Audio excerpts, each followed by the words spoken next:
এখন দেখো ভোরবেলায় কটা বাজছে তুমি একটু দেখে নাও, 4:43, ঠিক আছে। তো এই ভোর বেলায় চললাম আমরা এখন ঠাকুর আনতে, ঠিক আছে। কালকে রাত্রে রান্না হয়নি, কেন কালকে রাত্রে দাদা টোটো নিয়ে কোথায় চলে গেছিলো, ফেঁসে গেছিলো এক জায়গায়, আসতে পারিনি। তো সেই জন্য দেখো এখন ঠাকুর আনতে, ঠিক আছে। আর এদিকে দেখো এখন প্যান্ডেল আমাদের কিন্তু রেডি হয়ে গেছে, এই বক্সারে সব লাগানো হয়ে গেছে। এখানে খালি ঠাকুর টানলে কমপ্লিট হয়ে যাবে আজকের মতন। আমরা এদিকে দেখো সুমন চললাম, আর এদিকে বাবু দাদা আসে টোটো নিয়ে, তো দেখি কখন আসে।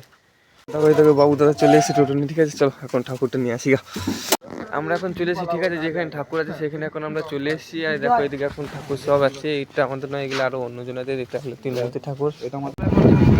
চলে যাচ্ছি, দেখো ঠাকুর মা অন্নপূর্ণা ঠাকুর দেখে নাও। মারা সেই পিতা থেকে উঠটার মধ্যে না যাকে ঠাকুর করতে দিয়েছি, তাকে গরম করে গেছিল।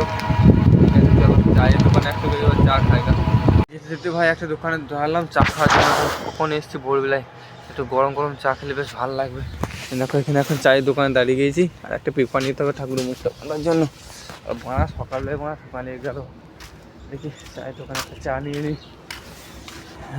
আর আমরা দেখো এখন ঠাকুরটাকে প্যান্ডেলের মধ্যে রেখে দিয়েছি, আর এদিকে আম পাতা নিম পাতা সব বাঁধতে লেগে গিয়েছে, সব দিতে হয়। সেই জন্য নিয়ম কানুন যেগুলো আছে সব তো মানতে হবে, তাই না। এই দুদিন এই জন্যই ভিডিও ছাড়তে পারিনি, কেননা লবান ছিল, সে 28 তারিখে লবান ছিল, আর আমি আজকে 2 তারিখে ভিডিও আপলোড করছি। কি বলবো, এতটাই চাপ ছিল যে ঠিকঠাক ভিডিওটা আপলোডই করতে পারিনি। সেই জন্যই আজকে ভিডিওটা সময় পেলাম, সেই জন্য আপলোড করলাম।